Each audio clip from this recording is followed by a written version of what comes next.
భారతదేశం ఏమీ సాధించలేదు అని చెప్పడం సత్యదూరం అవుతుంది. సాధించాము, కానీ సాధించవలసిందే ఇంకా చాలా ఉన్నది అనేటువంటి విషయం. ఇవాళ మన స్థానిక సంస్థలు చూసుకున్నట్లయితే 33% రిజర్వేషన్ కల్పించడం మాధ్యమంగా మహిళా నాయకత్వాన్ని మనం తీసుకురాగలిగాం. కానీ అదే మహిళా నాయకత్వం ఇవాళ చట్టసభల్లోకి కూడా రావాలి. కనుక నరేంద్ర మోడీ గారు నారీ శక్తి అధినియం అనేటువంటి ఒక చట్టంతో ఇవాళ అసెంబ్లీస్ లో అదేవిధంగా పార్లమెంట్ లో సైతం 33% రిజర్వేషన్లు మహిళలు కల్పించాలి అని చెప్పి నిర్ణయం చేయడం జరిగింది. ఇది మాత్రమే కాకుండా అనేక కార్యక్రమాలు కేంద్ర ప్రభుత్వం జన్ధన్ యోజన కావచ్చు, ప్రధాన మంత్రి ఆవాస్ యోజన కింద 4 కోట్ల ఇళ్ల నిర్మాణం గత 5 సంవత్సరాల కాలంలో జరిగితే దానిలో 75% ఇళ్లు మహిళల పేరు మీదే ఉన్నాయి. అదేవిధంగా మాతృత్వ వందన యోజన, సురక్షిత్ యోజన, ఇంద్రధనుష్ యోజన, మరుగుదొడ్ల నిర్మాణం, మరి ఉచిత గ్యాస్ కనెక్షన్లు, డ్రోన్ దీదీలు, లక్పతి దీదీలు, ఇటువంటి అనేక కార్యక్రమాలు కేంద్ర ప్రభుత్వం మహిళా సాధికారతని దృష్టిలో పెట్టుకుని ముందుకు తీసుకురావడం జరుగుతుంది. కనుక దేశంలో ఉన్నటువంటి మహిళలందరికీ నేను చేసేటువంటి విజ్ఞప్తి, ప్రభుత్వం ఇచ్చేటువంటి అవకాశాలు ఖచ్చితంగా మనం అందరం కూడా అందిపుచ్చుకుంటూ ముందుకు వెళ్ళాలి. అది మాత్రమే కాకుండా మహిళల్లో నిక్షిప్తంగా ఉండేటువంటి సామర్థ్యం ఉన్నది, మల్టీ టాస్కింగ్ పొటెన్షియల్ అని ఏదైతే అంటామో దాన్ని గుర్తించి ఏ మగవాడికి కూడా మహిళ తక్కువ కాదు అనేటువంటి స్ఫురణతోటి మనం ఆత్మస్థైర్యంతో అడుగు ముందుకు వేయాలి అని చెప్పి ప్రతి మహిళకి తెలియజేసుకుంటూ ప్రతి మహిళకి కూడా మహిళా దినోత్సవ శుభాకాంక్షలు తెలియజేస్తున్నాం. 15వ సంవత్సరం మార్చి 7వ తారీఖున జనౌషధి కేంద్రాన్ని ప్రతిష్టాత్మకంగా దేశవ్యాప్తంగా ఆ రోజు నరేంద్ర మోడీ గారి చేతుల మీదుగా ఆవిష్కరించుకోవడం జరిగింది. అప్పట్లో కేవలం దేశంలో 8 జనౌషధి కేంద్రాలు మాత్రమే ఉండేవి.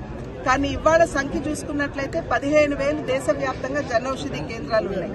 వీటిని రాబోయే 2 సంవత్సరాల కాలంలో వీటిని 25,000కి పెంచాలి సంఖ్య అనేటువంటి సంకల్పంతో నరేంద్ర మోడీ గారు, అదేవిధంగా జాతీయ ఆరోగ్య శాఖ మంత్రి జేపీ నడ్డా గారు వారిరువురు కూడా చాలా ప్రతిష్టాత్మకంగా ప్రతి సంవత్సరం మార్చి 7వ తారీఖుని జనౌషధి దినంగా వారు ఖచ్చితంగా జరుపుకోవాలి అనేటువంటి లక్ష్యంతో ఈ కార్యక్రమం మేము ఇవాళ ఇక్కడ చేసుకోవడం జరుగుతుంది.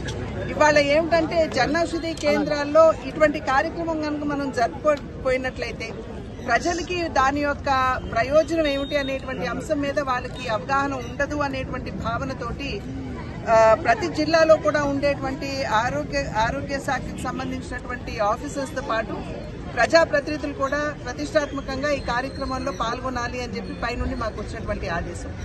ఇవాళ జనౌషధి కేంద్రాల యొక్క లాభం మీద కనుక మనం దృష్టి సారించినట్లయితే 2034 రకాల మందులు ఇవాళ ఈ జనౌషధి కేంద్రాల్లో అన్ని రకాల ఆరోగ్య సమస్యలు, బీపీ కావచ్చు, అదేవిధంగా మనకి డయాబెటీస్ కావచ్చు, ఇతరత్ర కావచ్చు, అన్ని విధాల యాంటీబయాటిక్స్ తో సహా ఇక్కడ దొరుకుతాయి.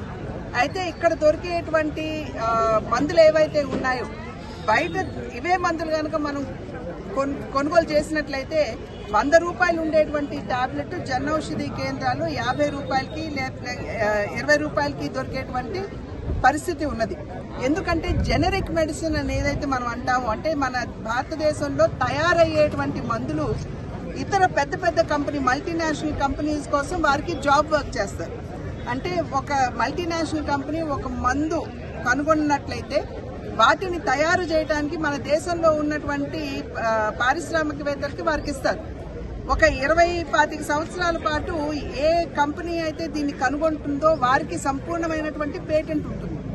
కానీ ఆ 20-25 సంవత్సరాలు అయిపోయిన తర్వాత అదే మందుని అదే కాన్స్టిట్యూషన్ లో ఇక్కడ మన మార్కెట్లో మన పేరుతో అమ్ముకునేటువంటి వెసులుబాటు మనకుంది. కనుక ఆ వెసులుబాటుని ఇవాళ కేంద్ర ప్రభుత్వం అవకాశంగా తీసుకుని దాన్ని ఇవాళ జెనరిక్ మెడిసిన్స్ గా జనౌషధి కేంద్రాలు విక్రయించడం జరుగుతుంది.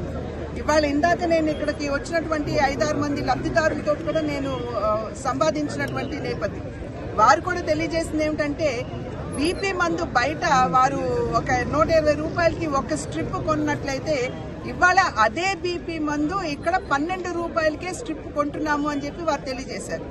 అంటే ఎంత మేరకి వారికి సేవింగ్ అవుతుందో మనం అందరం కూడా గుర్తించాలి. ఈ గత 10 సంవత్సరాల కాలంలోనే దేశవ్యాప్తంగా అంచనా వేసినటువంటి అంచనాల ప్రకారం 30,000 కోట్ల రూపాయలు పేద ప్రజలకి భారం తగ్గింది అనేటువంటి విషయం నిర్బంధంగా మనకి తెలియవచ్చినటువంటి అంశం. కనుక ఇవాళ అటువంటి ప్రజాసేవ చేస్తున్నటువంటి నరేంద్ర మోడీ గారికి, అదేవిధంగా జేపీ నడ్డా గారికి దేశ ప్రజలందరూ కూడా కృతజ్ఞతలు తెలియజేస్తున్నారు.